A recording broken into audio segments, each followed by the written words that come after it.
السلام علیکم ورحمۃ اللہ وبرکاتہ۔ اعوذ باللہ من الشیطان الرجیم، بسم اللہ الرحمن الرحیم۔ لقد کان لکم فی رسول اللہ اسوۃ حسنہ۔ جی ناظرین، آج ہم جس حوالہ سے گفتگو کرنے جا رہے ہیں، جیسا کہ ناظرین آپ کو پتہ ہے کہ مفتی حنیف قریشی کا بیان سن کر وہ بندہ یعنی ممتاز قادری صاحب جنہوں نے آپ کو پتہ ہے جو کام کیا، لیکن میں اگلی بات کرتا چلوں۔ جو بات انجینئر محمد علی مرزا صاحب نے کہی تھی ممتاز قادری کے حوالہ سے، وہی بات آج ڈاکٹر طاہر القادری حفظہ اللہ تعالیٰ بھی کہنے پر مجبور ہو گئے ہیں۔ کیا وہ آپ نے سن لینا انہی کی زبانی؟ ہم سنتے ہیں ان کی ویڈیو، پھر ہم انشاءاللہ ناظرین آگے آخر میں ہم بھی بات کریں گے۔ آئیے ناظرین مل کے ویڈیو کی طرف چلتے ہیں۔ جب تک یہ سارے دلائل آپ سن چکے ہیں، اب اس زیر غور اور زیر بحث مسئلہ میں بیان کو پڑھیے، سنیے۔ یہ سٹیٹمنٹس ہیں، ٹی وی کے ریکارڈڈ سٹیٹمنٹس ہیں کسی شخص کے جس کا موضوع زیر بحث ہے، اس کے کلمات ریکارڈڈ ہیں، لفظ ہیں۔ وہ کہتا ہے کہ 295C خدا کا بنایا ہوا قانون نہیں، یہ انسانی قانون ہے۔ یہ پھیکا لا ہے، انسانی قانون۔ جنرل ضیاء الحق نے اس کو دانت دی، جنرل ضیاء الحق نے اس قانون کو پکا بنایا، طاقتور کیا، اس میں سختیاں پیدا کی، اور نواز شریف کے دور میں اس میں موت کی سزا کو لازمی کیا گیا۔ یہ اس کا سارا کلام جہالت ہے، زن ہے، لا علمی ہے۔ مگر جیسے میں نے ساری مثالیں آپ کو پیش کی، صحیح بخاری سے، صحیح مسلم سے، ابو داؤد سے، سنن ترمذی سے، ابن ماجہ سے، ائمہ کے کلام سے، حضرت حاتم بن ابی بلتع سے، دیگر وہ نباش کی حدیثوں سے، اس کے قول سے، سب کچھ سامنے رکھ لیجئے، اور قاضی ایاز کے سارے اقوال۔ ہر ایک نے کہنے والے کے قول پر اعتماد کیا، اور کسی نے بحث نہیں کی اس بات پر کہ اس نے جو نیت ظاہر کی ہے، جو کہا ہے، جھوٹ بولا ہے۔ اس پر وہ کہتے ہیں اللہ پہ چھوڑ دیں، یہ اگر جھوٹ بولا ہے تو قیامت کے دن اللہ مواخذہ کرے گا، اس کو جہنم میں ڈالے گا۔ اللہ عالم الغیب ہے، اس سے مخفی نہیں ہے۔ مگر ہمارے لیے حکم جو وہ کہہ رہا ہے اس پر اعتماد کرنا، حکم ظاہر قول پر ہے۔ آپ نے ہر کتاب میں پڑھا، حکم سرائر پر نہیں، باطن پر نہیں، قصد و نیت کو آپ نہیں قرید کے بتا سکتے جب تک وہ خود نہ بتائے، خود بتائے معلوم کرنے پر نہیں، تو جو کہا اس کے قول کو مانا جائے گا، شریعت اسی پر فیصلہ کرتی ہے۔ وہ کہتا ہے یہ خدا کا قانون نہیں ہے، پھر اگلا جملہ، یہ انسانی قانون ہے، انسان کا بنایا ہوا قانون ہے۔ اگر بندہ اس انسان کے بنائے ہوئے قانون کے خلاف ہو اور اس میں تبدیلی چاہے، تو وہ کہنے والا کہتا ہے تو اس کا مطلب یہ نہیں کہ وہ شخص کہہ رہا ہے کہ یہ جرم ٹھیک ہے، یعنی وہ گستاخی رسول کے جرم کو صحیح نہیں کہتا، اس جرم کو جرم سمجھتا ہے، اس انسان کے بنائے ہوئے قانون میں تبدیلی کرنا چاہتا ہے۔ یہ مولوی حضرات کوشش کر رہے ہیں یہ کہلوانے کے لیے اور یہ کہنے کے لیے کہ گویا میں یہ کہہ رہا ہوں کہ قانون میں ناانصافیت ہے، قانون میں ناانصافیت ہے۔ مولوی صاحبان یہ کوشش کہہ رہے ہیں کہ گویا میں یہ کہہ رہا ہوں کہ اس کا مطلب ہے میں رسول پاک کی بے حرمتی کے حق میں ہوں۔ اس نے کہا یہ فضول بات ہے، میں ہرگز یہ نہیں کہہ رہا کہ میں رسول پاک صلی اللہ علیہ وسلم کی بے حرمتی کے حق میں ہوں۔ مولوی یہ ثابت کرنا چاہ رہے ہیں یہ فضول بات ہے، میں یہ نہیں کہتا یہ فضول بات ہے۔ ہر ایک کے فتوے، ہر ایک کے خلاف یہ فتوے دیتے رہتے ہیں۔ اس نے کہا میں رسول پاک کی بے حرمتی کے قانون کے خلاف نہیں ہوں۔ پھر وہ آگے کہتا ہے کہ سوال کیا کسی پریس والے نے کہ یہ تو توہین رسالت کا جو قانون ہے، کیا آپ اس کے خلاف بات کر رہے ہیں؟ توہین رسالت کی قانون۔ وہ جواب دیتا ہے یہ بالکل غلط ہے، بالکل غلط ہے، 2 بار کہا اس نے۔ اگر کوئی مسلمان ایسی بات کرے، یعنی توہین رسالت والے قانون کے خلاف بات کرے، تو وہ شخص پاگل ہوگا۔ جو مسلمان ہو کر یہ کہے وہ پاگل ہے۔ میں صرف یہ سمجھتا ہوں کہ یہ جو انسانی قانون ہے اس پر نظر ثانی کی جانی چاہیے۔ میں قطعاً توہین رسالت کے حق میں نہیں ہوں، یہ لفظ ہیں اس کے، میں توہین رسالت کے حق میں نہیں ہوں۔ پتہ نہیں لوگ مجھے ایسا کیوں سمجھ رہے ہیں کہ میں توہین رسالت کے حق میں ہوں۔ میں ہرگز توہین رسالت کے حق میں نہیں ہوں۔ میں نے کبھی نہیں آج تک ایسا کیا، اور نہ نعوذ باللہ کوئی ایسا کر سکتا ہے۔ ہم سب مسلمان ہیں، کوئی بھی مسلمان توہین رسالت کو برداشت نہیں کر سکتا۔ یہ ضیاء الحق کا قانون ہے جس کے اثرات ہم پر پڑے ہیں، میں اس کے بنائے ہوئے قانون پہ نظر ثانی چاہتا ہوں۔ یہ اس کا مکمل انٹرویو ہے جو لفظ بلفظ میں نے پڑھ کے سنا دیے۔ قرآن اور حدیث، بخاری اور سیاستہ، آئمہ، کتب فقہ، کتب عقائد، شفا، شرح شفا، سب کو سامنے رکھ کر غور کرتے چلے آئیے، دیکھیے کہاں بنتی ہے سری گستاخی رسول اور اس کا قصد آقا علیہ السلام کی گستاخی کا۔ پھر اس کے بعد انگلش نیوز پیپر ہے دا نیوز، 28 نومبر 2010، اس کا انٹرویو شاہ سرخی کے ساتھ چھپا ہے، اور وہ کہتا ہے سیز ناٹ اگینسٹ بلاسفیمی لا، سرخی لگی ہوئی ہے کہ میں توہین رسالت کا قانون جس کی سزا موت ہے، میں اس توہین رسالت والے قانون کے خلاف نہیں ہوں۔ سیز، وہ کہتا ہے sections misused by people should be abolished, میں صرف یہ کہتا ہوں کہ اس قانون کی وہ شکیں جن کو لوگ غلط استعمال کرتے ہیں، وہ جو میں نے بتایا کرمنل پروسیجر کوڈ، ضابطہ جاتی طریقے، ایف آئی آر درج کرا کے جھوٹے پرچے کروانا، غلط استعمال کرتے ہیں، میں ان کا خاتمہ یا ترمیم چاہتا ہوں۔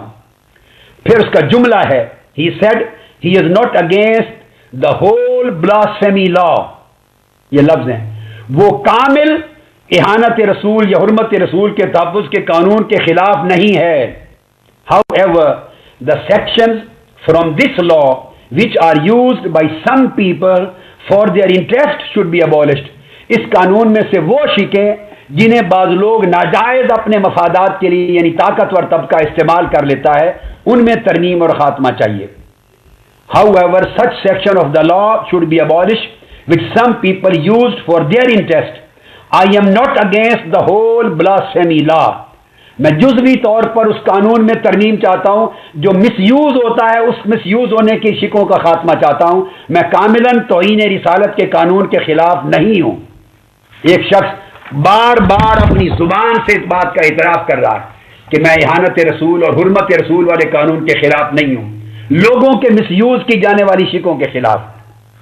پھر اس کے بعد سٹاف رپورٹر ہے، یہ ریوٹرز کی باہر کے ملکوں کی انگلش رپورٹ ہے، اس میں بھی وہ کہتا ہے says blasphemy laws are being used to victimise minorities, اس میں بلاسفیمی لا کے خلاف بات نہیں کی، اس نے کہا یہ کمزور اور اقلیتوں کو وکٹمائز ناجائز شکار بنانے میں غلط استعمال کیا جا رہا ہے۔ اب پاکستان میں کون سا قانون ہے جس کا غلط استعمال نہیں کیا جاتا؟ اب پھر آگے کہتا ہے، پھر وہ کہتا ہے اس میں کہ یہ ضیاء الحق کا کالا قانون ہے، وہ لفظ بولا روزنامہ دن صفحہ 23 2010 میں 23 نومبر روزنامہ دن، اس میں بھی کہتا ہے کہ یہ ضیاء الحق کا کالا قانون، اس کے تحت سزا ہوگی۔ آپ اس کے قول کو غلط کر سکتے ہیں، جو میں نے آپ کو ساری مثالیں دی، اس کا قول باطل ہو سکتا ہے، اس کا قول معصیت ہو سکتا ہے، جہالت ہو سکتا ہے، آپ اس کے قول کو مکاری کہہ سکتے ہیں، عیاری کہہ سکتے ہیں، دھوکہ دج فریب کہہ سکتے ہیں، جو چاہیں آپ کا جی کہہ دے، ہر بندہ اپنے مقام کے مطابق تجزیہ کرے گا، مگر قول اس کا یہ ہے کہ وہ اس نے شریعت محمدی کے قانون کو یا حرمت رسول کے قانون کا نام لے کر قانون کالا نہیں کہا، اس نے کالا قانون کا لفظ ضیاء الحق کا نام لے کر ضیاء الحق کے قانون کو کہا۔ اب یہ کہہ سکتے ہیں کہ وہ ضیاء الحق کا اپنا بنا ہوا نہیں، وہ تو اس دور میں بنا، تو اب وہ جو کہا وہ سب احتمال میں آ جائے گا، اس کی تعویل ہوگی، اس کے امکانات ہوں گے، اس کے معنی ہوں گے، اس نے کس معنی میں کہا، ہم نے کس معنی میں سمجھا۔ یہی بحث میں نے آپ کو 12-14 گھنٹوں میں ساری ڈسکس کی ہے، ساری آپ کو سنائی ہے، اور آئمہ کے اقوال ہیں۔ اور پھر ایک اور جگہ پر ڈیلی ٹائمز ہے، اس ڈیلی ٹائم میں بھی اس نے یہ کہا ہے کہ یہ مین میڈ لا، وہ سمجھتا یہ ہے کہ ضیاء الحق نے بنایا، یہ اس کا پاگل پن ہے، بے وقوفی ہے، جہالت ہے، حماقت ہے، لا علمی ہے، جو کہہ لیں، ہم اس کے لا علمی کی صفائی نہیں دیتے، نہ تحفظ کرتے ہیں، پاگل ہے جو کچھ، مگر بیسک بات یہ ہے کہ جس کی وجہ سے وہ اس کو مین میڈ لا ضیاء الحق کا بنا قانون کہہ کر اس کو کالا قانون کہتا ہے، اور کہتا ہے دس از ناٹ گاڈ گیون لا، یہ خدا کا شریعت کا قانون نہیں ہے، وہ کہہ رہا ہے، وہ کہہ کے جب اس کو کالا قانون کہتا ہے تو اس پر معصیت، گناہ، حماقت، بے وقوفی، خطا جو چاہیں کہہ لیں، مگر کافر اور ارتداد کا مرتد کا قول شریعت کے کسی قاعدے کے روح سے نہیں بنتا۔ میں نے آپ کو چاروں شکلیں گن کے بتا دی تھی کہ اگر کسی سمت بھی اعتماد ہو جائے، قول ظاہر میں ہو جائے تب بھی رفع ہو جاتا حکم کفر، اور قصد اور نیت میں اعتماد ہو جائے تب بھی رفع ہو جاتا ہے۔ کفر تب بنتا ہے جب قول بھی صریح اور قطعی ہو کفر پر، اور قصد اور ارادہ بھی صریح اور قطعی ہو کفر پر۔ ایک ہی شکل ہے. باقی جہاں احتمال ہو امکان تو آپ یہ سب امکانات سے بھرے پڑے ہیں اقوال. تو اس کے بعد پھر ایک اور جگہ پہ اسی طرح کہا ہے، وہ دوسرا ایک اور پیپر ہے انگلش کا بھی اردو کا بھی میرے پاس ہے، اس میں بھی اس کے سارے ہیں انٹرویوز ہیں. نیوز لائن میں پبلش ہوا ہے دسمبر 23 میں انٹرویو اس کا. ہر جگہ کوئی 8-10 مرتبہ جہاں بھی چھپا ہے اس کے کلمات ایک ہی ہیں، ہمیشہ ایک ہی بات کی اس نے. اور وہ کہتا ہے کہ میں نے اینکرز کو سنا ہے، یہ اس کا مبلغ علم ہے، جہالت ہے، مبلغ علم ہے. I have heard anchors, journalist, members of civil society, people like Ghamidi, Imran Khan. اب ان کے پیچھے، عمران خان کے پیچھے کیوں نہیں پڑ گئے کفر کے فتوے لگا کر؟ ایون رانا ثناء اللہ، یہ رانا ثناء اللہ یہ پنجاب کا جو منسٹر ہے، کیوں نہیں لگایا فتویٰ کفر کا؟ کیوں نہیں اس کے پیچھے پڑے؟ ان سب نے کہا ہے کہ دے سے امینڈمنٹس آر ریکوائرڈ، کہ اس قانون میں ترمیم کی ضرورت ہے. وہ کہہ رہا میں نے بھی یہی بات کی ہے بس، کہ ترمیم کی ضرورت ہے. اور important thing to remember is that this is a man made law and not God made law. یہ اس کی بے وقوفی ہے. اور مگر جب مین میڈ لا سے مراد وہ ضابطہ جاتی قانون لیتا ہے، یا جہالت ہے یا درست کہتا ہے اگر، تو اس سے مراد ضابطہ جاتی قانون ہے جو میں نے بتایا، ایف آئی آر کے درج کرنے سے لے کر تفتیش کے طریقے تک. یہ جو انسانی قانون انگریزوں کے بنائے ہوئے اور ضیاء الحق کے دور میں بھی اسی کا درج کیا گیا. وہ کہتے ہیں کہ میں جو اس کو دیکھتا ہوں، what is that when you speak of amendment, جب آپ ترمیم کرنے کی بات کریں تو people assume you condone the crime, تو لوگ یہ سمجھنے لگ جاتے ہیں جیسے آپ گستاخی رسول کے جرم کو جائز قرار دے رہے ہیں. وہ خود کہہ رہا ہے. آپ کہتے ہیں کہ اس ضابطہ جاتی قانون میں ترمیم کریں. کوئی آدمی اگر یہ کہے تو لوگ اس کا معنی نکالتے ہیں کہ آپ توہین رسالت کے قانون کو ابالش کرنا چاہتے ہیں، ختم کرنا چاہتے ہیں. یہ بات غلط ہے. آگے پھر وہ ایک اور جگہ بیان کرتا ہے کہ there should also be a filtration, proper filtration. وہ کہتا ہے کہ امینڈمنٹ ایسی ہونی چاہیے، ترمیم that we can do is to amend the law. اب وہ کہتا ہے کہ میری تجویز کیا ہے، کیا ہونا چاہیے؟ ٹو امینڈ دا لا، ایسی ترمیم کی جائے in such a way that the maker of a false accusation is tried under the same law. کل اس کی یہ بات، اس کا پورا انٹرویو ہے. وہ کہتا ہے میں صرف یہ کہتا ہوں کہ ایسی ترمیم کی جائے کہ اگر کوئی شخص کسی پر گستاخی رسول کا جھوٹا الزام لگائے، جھوٹا مقدمہ درج کرے اور وہ جھوٹ ثابت ہو جائے کہ گستاخی رسول اس نے نہیں کی تھی، جھوٹا مقدمہ لگایا، تو اس ایف آئی آر درج کرانے پر بھی اسی مقدمے کے تحت سزا ہو، جھوٹا الزام لگانے پر بھی سزا ہو. اور there should be also a proper filtration process, اور پراپر تحقیق اور چھان بین ہونی چاہیے. Where someone like a D C O کی طرح کا کوئی شخص، ڈی سی یا کوئی بڑے افسر کی طرح کا کوئی شخص ہو، should confirm that there is a case to answer, کہ یہ جو ایف آئی آر الزام لگا رہا ہے کہ فلاں نے گستاخی رسول کی ہے، واقعی اس کیس میں کوئی جان ہے یا نہیں.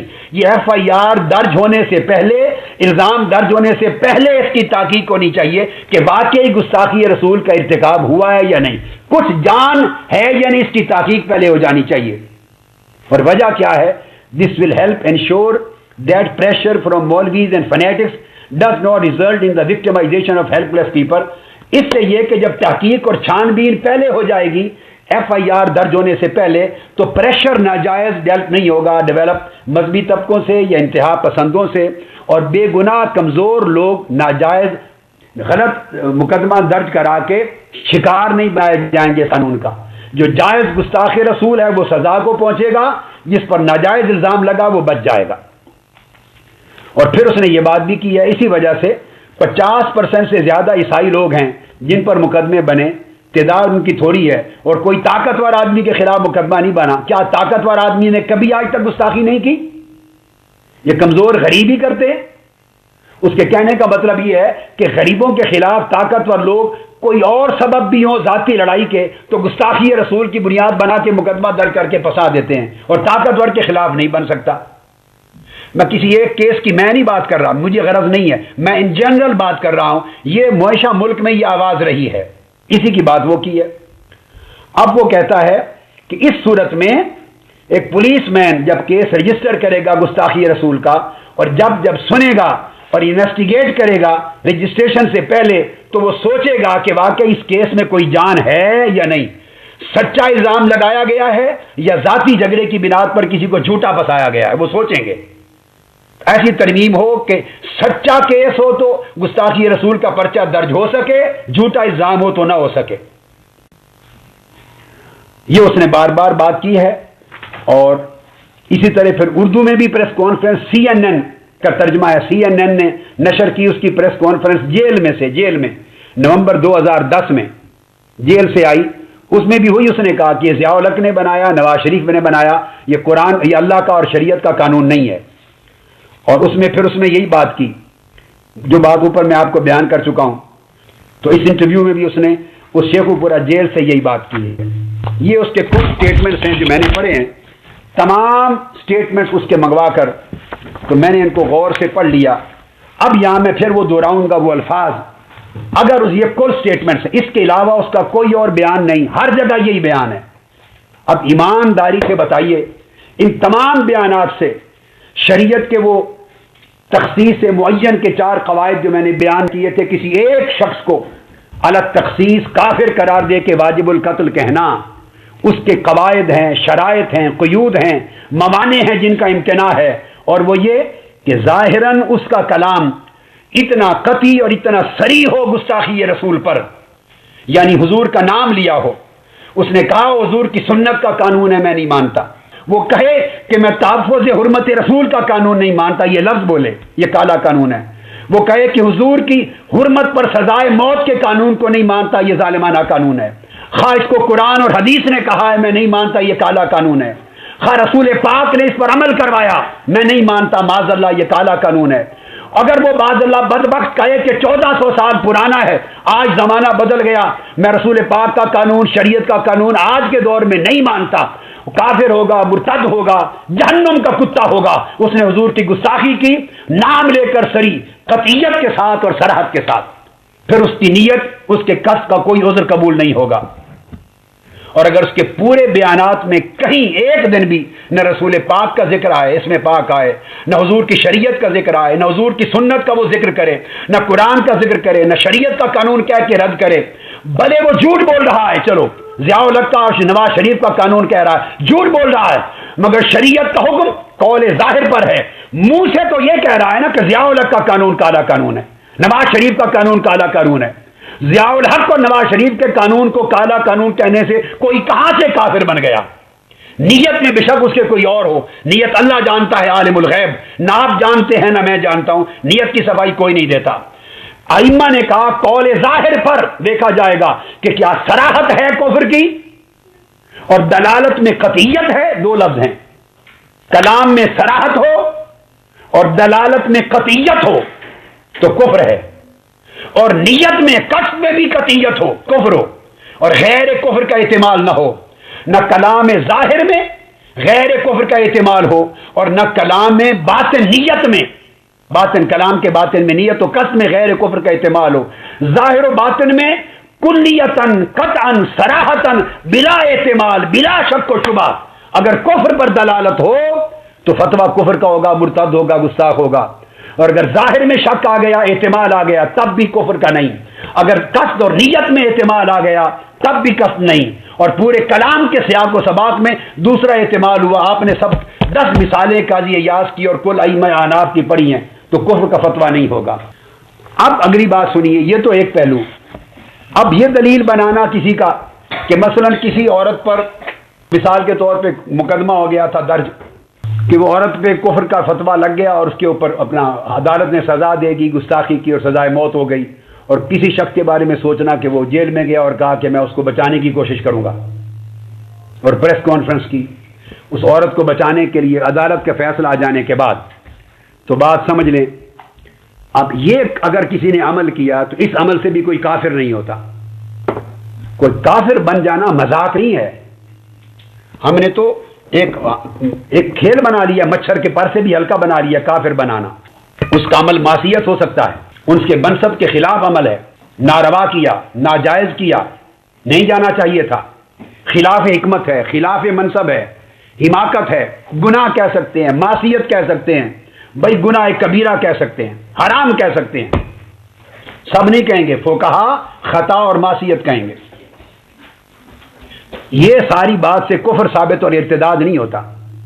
وہ عورت تھی، اس نے گستاخی کی، عدالت نے ثابت کر دی اور اس کو سزائے موت ہو گئی. اب اس کے ساتھ پریس کانفرنس کی یا اس کو انسانی بنیادوں پر اس کے بچانے کے لیے اپیل وغیرہ کی باتیں کی. میں نے آپ کو کہا یہ معصیت ہو سکتی ہے، اس کو گناہ کہہ سکتے ہیں، ناروا فعل کہہ سکتے ہیں، بیوقوفانہ خلاف منصب سب کچھ کہہ سکتے ہیں، مگر کفر اور ارتداد نہیں بنتا، نہ یہ گستاخی بنتی ہے یہ عمل.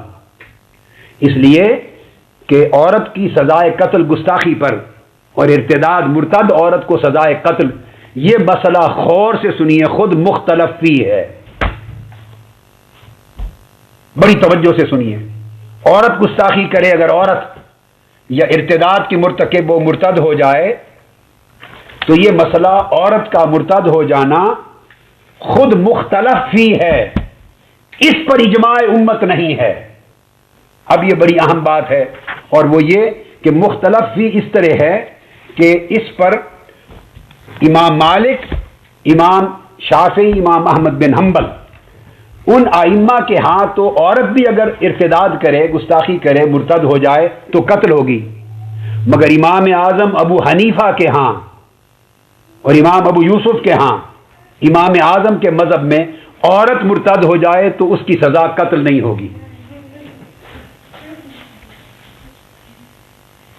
جب یہ مسئلہ مختلف بھی ہو گیا، حنفیہ کے ہاں امام اعظم کے مذہب میں مرتدہ کا قتل نہیں ہوگا. یہ بات سمجھنے والی ہے، مرتدہ عورت کا قتل نہیں ہوگا، یہ امام اعظم کا قول. اس پر اجماع امت نہیں ہے، 3 مذاہب کا ہے امام اعظم کے سوا.